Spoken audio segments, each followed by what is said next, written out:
pense que, comme tout le monde, je pense un peu dans la salle, c'est un film qui nous accroche parce que c'est vraiment la traversée, quoi. C'est une espèce d'entretemps pour moi. Je trouve que c'est vraiment une espèce de passage. C'est voilà, c'est le passage dans un moment de vie avec une grande intensité quelque part dans la destruction, dans l'auto presque destruction, et en même temps le fait d'une lutte, d'une grande lutte pour se reconstruire, pour se reconstruire. C'est vrai que je trouve qu'on sent profondément voir à quel point cette vie, il y a une forme d'errance, et en même temps la puissance d'un lieu, la puissance d'un chantier, le chantier comme Maldiné parlerait d'amer, comme quelque chose qui permet de s'accrocher par rapport à une forme de dérive ou de basculement. Donc je trouve que c'est un film extrêmement prenant, que j'avais vu une fois parce que vous me l'aviez envoyé, donc je l'avais regardé une fois, mais je l'avais vu sur un tout petit écran, et là je l'ai vu donc aux trois quarts, puisque je suis arrivée malheureusement un petit peu en retard, mais avec le grand écran, où alors vraiment on est immergé dans ce milieu où on est totalement en contact avec les personnages, parce qu'en fait il n'y a pas enfin il y a les bruits de ce qu'ils font, enfin on entend les bruits, on entend la trace des existences finalement, et il n'y a pas d'arrangement en dehors. Et donc je trouve que là c'est une puissance incroyable autour entre les lieux et la vie, quoi. Puisque moi je travaille beaucoup sur la question de ce que c'est qu'habiter, comme vous, sur la question du lieu, des milieux de vie. Et là vraiment on voit à quel point l'existence est rattachée à un point fixe, C'est vraiment ça qui je trouve très frappant. Et pour moi, il y a en fait je trouve qu'il y a quand même trois grands tableaux dans ce film. Tout le tableau autour de l'abandon et de la reprise. Donc vraiment, et on voit bien l'abandon de finalement Alex, qui habite quelque part, mais c'est un peu sans feu ni lieu quelque part. Elle ne le soigne pas, elle ne le ménage pas, elle n'y est pas attachée. Et en même temps, c'est tout l'abandon aussi de son fils, mais l'abandon elle-même, elle abandonne elle-même aussi ses amis ou les gens qui veulent être avec elle. Donc on voit bien qu'il y a cette espèce de tension entre l'abandon et la reprise. Et je trouve que ce passage, justement, de ce lieu abandonné et de cette rencontre avec les autres où elle ne s'abandonne jamais, quelque part, et autour de comment la maison va permettre, quelque part, d'accueillir son enfant. Je trouve que vraiment ce film, c'est vrai qu'entre ce fils qu'elle veut reprendre, comme elle dit récemment, et puis l'autre enfant qu'elle attend dès le départ, finalement, on voit bien la différence, un grand passage pour elle dans sa propre existence. Je trouve qu'il y a vraiment ce tableau de l'abandon et de la reprise. Il y a chaque fois le lieu qu'on abandonne, qui est abandonné quelque part, qui compte pas. Et puis la reprise de quelque chose, de la vie, de rapport à l'autre, enfin de son enfant, et d'un homme aussi. Et ça se fait autour de cette ruine. Et c'est vrai que le deuxième tableau, je trouve qu'il est beaucoup marqué sur une espèce de dérive ou d'errance, et en même temps un ancrage extrêmement puissant par le travail, et où le travail, il compte par rapport à la maison à construire, à reconstruire. Je trouve que là, vraiment, le deuxième tableau est très, très, très fort. Et puis, c'est vraiment, en fait,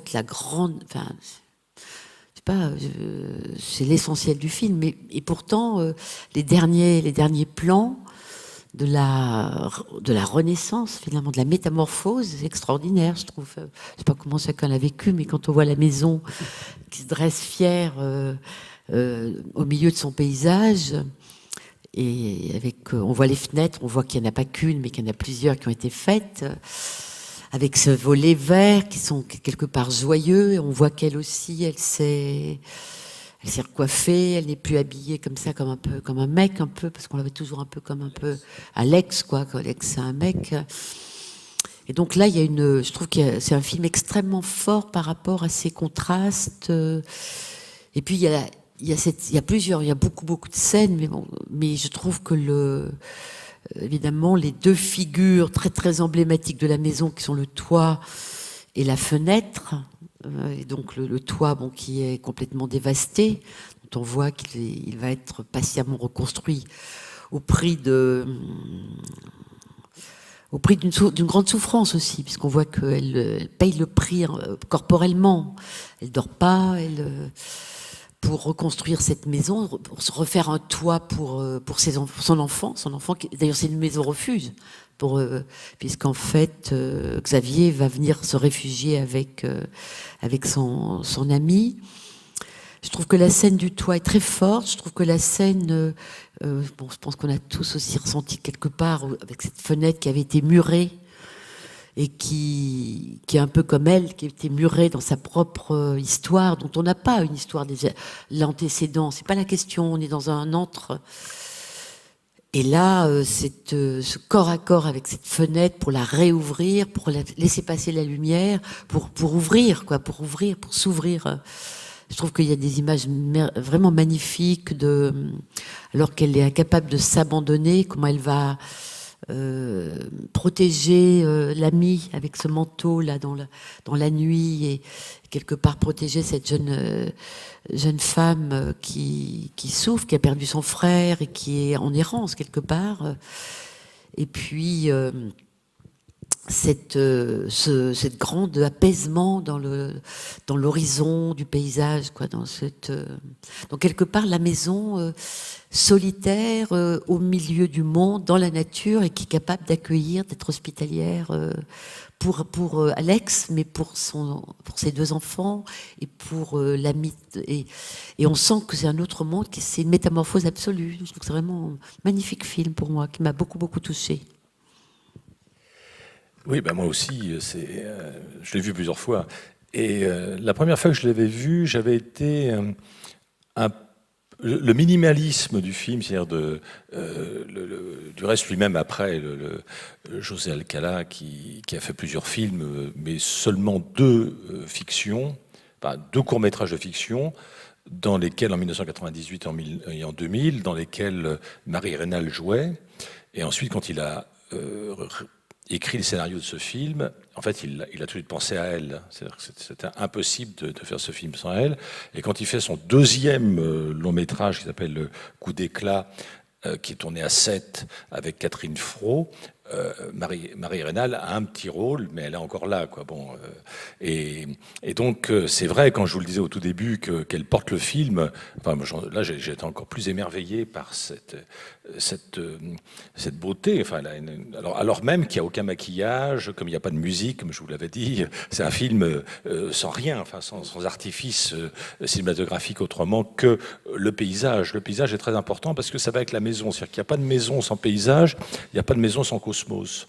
Et moi, ce qui m'a réjoui dans ce film, c'est que, et Chris le sait, je suis en train d'essayer de saisir rien que notre existence et notre éco-existence, et j'en suis arrivé évidemment à cette idée que l'être humain était situationnel, relationnel et sensoriel.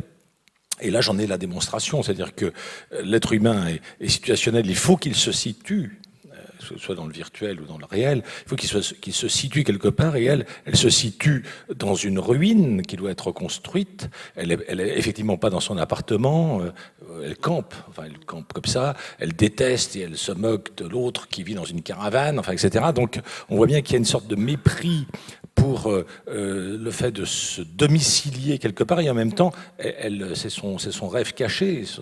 Elle construit cette maison, elle va la reconstruire. Et puis, relationnel, tout le film est sur l'incroyable difficulté de communiquer.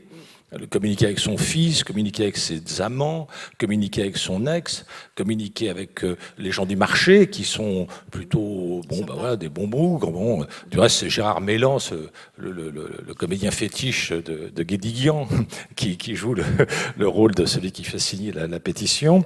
Et puis, sensoriel, alors là, on s'aperçoit à quel point l'être humain, quand il est dans la souffrance, ne ressent plus ni sa blessure à la main, c'est un stigmate en même temps très important. Et puis d'autre part, eh bien, elle est insensible à l'amour des autres. Elle veut pas qu'on l'aime. Quand Karim lui dit je t'aime, elle se ferme, elle se plie. Et puis moi, ce qui m'a plu aussi par rapport au toit, c'est que étymologiquement, comme vous le savez peut-être, le mot toit est apparenté en grec comme en latin du reste à tuile, mais aussi à textile, à tissu. Et dans tout le film, ça m'avait un peu échappé des autres fois, il y a toujours ce fait de se recroqueviller dans un sac de couchage, dans une couverture, dans ce drap. Hein. Les Grecs offraient en cadeau au jeune couple un drap nuptial. Et le drap nuptial, c'est la même étymologie que le toit. Donc on voit bien que le texte, on est là toujours en train de tisser quelque chose, de tisser des liens. Du reste, en grec, on dit la chaîne en français et la trame. La chaîne, c'est un masculin. Bon, habiter est un terme latin du XIIe siècle dans le vocabulaire ecclésiastique qui veut dire coïter. Bon, alors donc on voit bien que là aussi il y a plusieurs scènes d'amour, mais c'est une scène d'amour pas forcément quand elle le dit à la fin. Elle a envie d'être avec cet homme, Karim, et elle lui dit attends pas tout, prends ton temps. Tout d'un coup, là, c'est autre chose. Ce n'est pas simplement le passage à l'acte. Moi qui suis cycliste, ça m'arrive rarement. Enfin bref, donc c'est pour vous dire que c'est pas comme ça. Je plaisante. Dans la vie quotidienne. Bon, donc il y a bien là relationnel, situationnel et sensoriel. Et cette sensorialité, elle passe par le drame d'univers, comme dit Bachelard, c'est-à-dire par le fait qu'il y a de l'orage, qu'il y a de la tempête, qu'il y a du vent. Et donc ça, c'est la musicalité à laquelle elle appartient. Oui, tout à fait. Moi, je trouve que on sent tout à fait cette dimension, ces trois mots-clés là dont vous parlez justement sur cet rapport existentiel finalement au lieu. Je trouve que on voit que la maison, elle a une capacité d'être, elle est vraiment, c'est une maison nature. Hein. En ce sens, c'est une maison très bachelardienne d'une certaine manière, parce que elle a évidemment cette verticalité, là, ce rapport au ciel extrêmement important, ce rapport au lointain. Cette capacité de résister à l'orage, même quand elle n'est pas terminée, hein, quand on le voit bien, quand justement Xavier est là avec son ami. Mais profondément, elle est réparatrice en fait. On la répare et elle répare. C'est vraiment cette espèce de façonnement réciproque entre la construction de soi et la construction de la maison qui est extraordinaire. Et en ce sens, ce film. C'est vrai que c'est un film difficile, qui est dur, parce que ça dure très longtemps, ce moment-là de grande solitude et de grande dureté dans les rapports. En tout cas, elle, on la sent complètement fermée dans dans un grand désarroi. Elle est totalement quelque part désastrée, on pourrait dire. Et alors que c'est la réparation, finalement, au prix de beaucoup d'efforts aussi, qui est là. Et dans ce sens, c'est quelque part un film qui est porteur de beaucoup d'espoir, de la puissance du lieu pour réparer, pour permettre d'exister avec soi et avec les autres. Parce que je pense que quand même, c'est très très important dans cette question de la maison. Alors c'est vrai que la maison bachelardienne, on a souvent reproché à la maison de Bachelard d'être, c'est comme ils le disent, elle abrite la rêverie. Là, c'est peut-être moins ces termes que c'est présenté, mais mais souvent elle abrite la rêverie finalement un peu singulière, un peu solitaire. Alors que là, cette maison, c'est une maison qui abrite la possibilité de se reconstruire, de se réparer, de réparer aussi en tant que mère, ce qu'elle a par rapport à son fils, son enfant, et donc d'être dans l'hospitalité. Et donc ce rapport aussi, cette tension entre l'amitié et quelque part l'autre qui est comme hostile, comme ennemi. Enfin, on sait à quel point c'est lié, ces deux termes.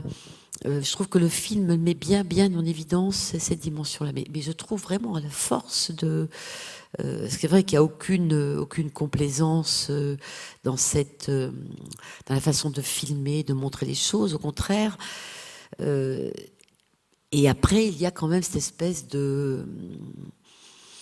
d'apaisement, de soulagement, d'avoir ce rapport à l'horizon. Parce qu'en fait, on habite l'horizon. C'est-à-dire que l'horizon nous habite et on habite l'horizon. Je trouve que ce rapport de se redonner un horizon, c'est très important. Parce que finalement, dans toutes les scènes avant, il n'y a pas l'horizon. Et finalement, cette ruine qui finalement, elle est aussi entre les mains des rapaces. Parce qu'on voit bien les voisins qui vendent, qui au fond sont pas du tout prêts à soutenir le faible et lui laisser un peu de temps pour s'en sortir. Hein. Ils viennent réclamer le dû. On va voir quand même qu'il y a ce rapport, cette capacité à retrouver quand même aussi, grâce à la maison, le retrait qui fait qu'on va peut-être pouvoir retrouver les autres parce qu'on peut avoir ce temps de retrait extrêmement important, que je trouve que le film, sans mots, avec presque rien, nous le donne à revivre, à le ressentir très puissamment. Alors, je reviens juste un instant sur la filmographie de José Alcalá, parce que, en fait, il a fait plusieurs films depuis, qui sont toujours des documentaires sur des situations extrêmes au travail, c'est-à-dire des ouvriers qui perdent leur boulot, des femmes qui essaient de faire vivre tout un village, et à chaque fois, il y a cette espèce de capacité un peu militante de mettre en avant le travail sur soi, avec d'autres, donc cette dimension de solidarité, de gens de peu. C'est un film, il y a des échos de Bachelard, bien sûr, mais il y a des échos de Pierre Sanson aussi, d'une certaine manière, des choses simples, comme ça, qu'on peut partager, qui suffisent, comme justement le fait de mettre ce manteau, et puis surtout ce cadeau inouï qu'est la nature, c'est-à-dire cette beauté du paysage, qui est une beauté qu'on ne peut apprécier que si on est capable de se mettre au diapason de cette beauté, c'est-à-dire de tout arrêter, d'être dans une temporalité un peu comme ça, à dimension d'éternité, d'une certaine manière. Ça m'a fait penser aussi à Claire Marcuse, enfin à Claire Cooper Marcuse, qui avait écrit ce texte très important il y a une quarantaine d'années, La maison, miroir de soi. Alors on a cette dimension-là, c'est le truc habituel, dis-moi où tu habites, je dirai qui tu es. Bon, c'est vrai que, alors là on voit bien comment il y a une métamorphose, le terme est très juste, Chris, entre le passage de cette femme qui était dans une sorte de désordre, à la limite de tension, de contradiction, de désordre même qui ne lui allait pas, mais elle voulait ça parce qu'elle avait elle-même cette image d'elle, d'être quelqu'un qu'on ne peut pas aimer, qu'on ne peut pas désirer, qui rate tout. Et donc il n'y a aucune raison à ce moment-là qu'elle ait une maison, c'est-à-dire qu'elle ait un cosmos. Un cosmos, c'est un ordre d'une certaine manière. Hein. C'est pas simplement un drame d'univers, comme disait Bachelard. Hein. Oui, moi je trouve que c'est aussi très important qu'on voit finalement ces personnes qui sont vraiment dans une grande précarité et donc une grande difficulté d'existence. On sent que justement Alex a du mal, elle fait partie de leur monde tout en étant à part. Donc on sent une solidarité on sent d'ailleurs de l'aide, parce que par exemple quand elle est en panne, ils viennent la pousser. On sent pas la guerre entre eux tellement marquée, hein, vraiment pas. Je pense qu'au contraire, que c'est un film assez politique aussi sur le plan qu'il peut y avoir une fraternité aussi de ceux qui se battent, qui ont peu en fait, hein, qui ont peu et qui finalement vont partager des moments d'existence autour d'un verre, d'un repas. De plusieurs verres. Mais... De plusieurs verres, oui, là c'est sûr que la boisson... On voit aussi effectivement que c'est très...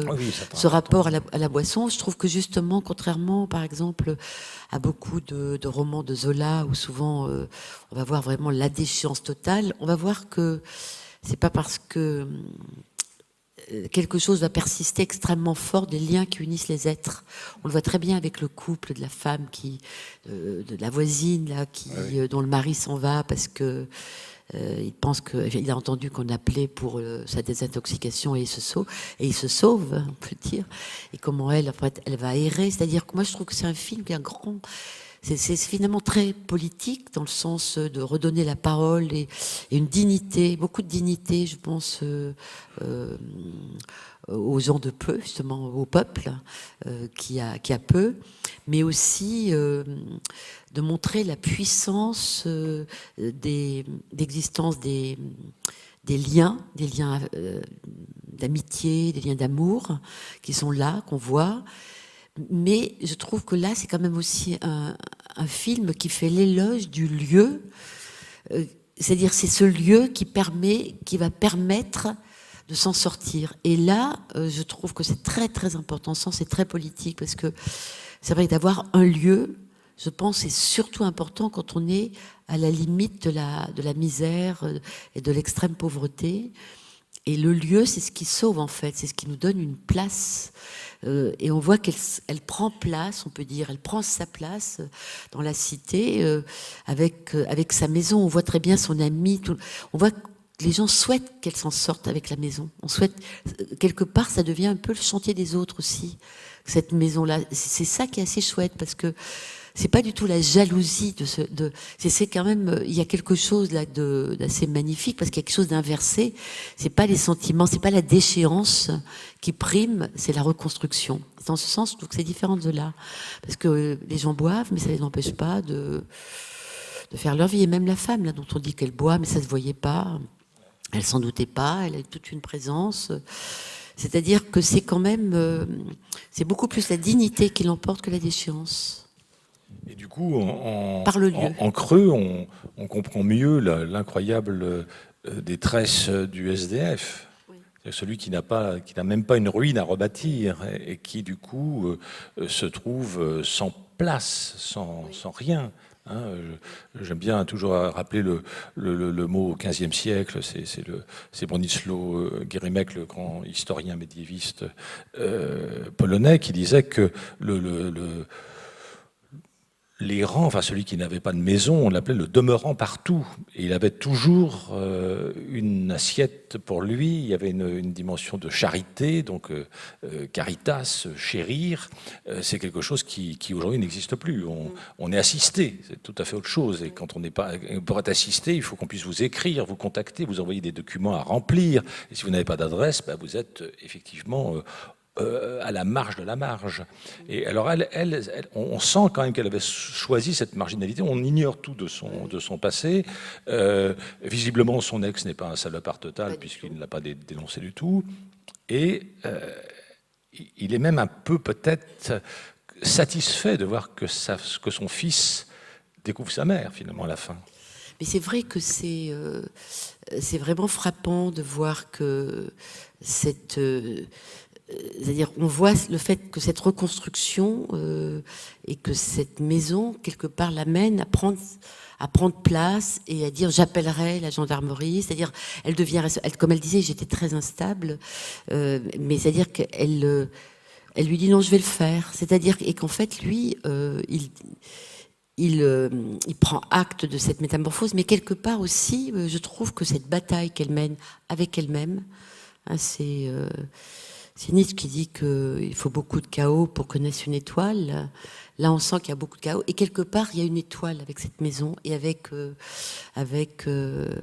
Alex, parce que les petites maisons bien rangées qu'on voit auparavant, elles n'ont pas la puissance de cette ruine reconstruite. C'est-à-dire qu'il y a quand même eu...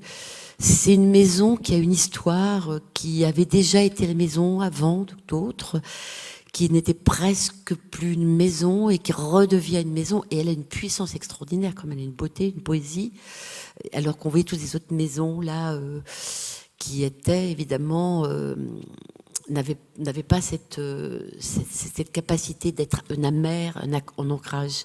Je crois aussi que ça, c'est aussi vraiment vraiment intéressant de voir qu'il peut y avoir une traversée de désert.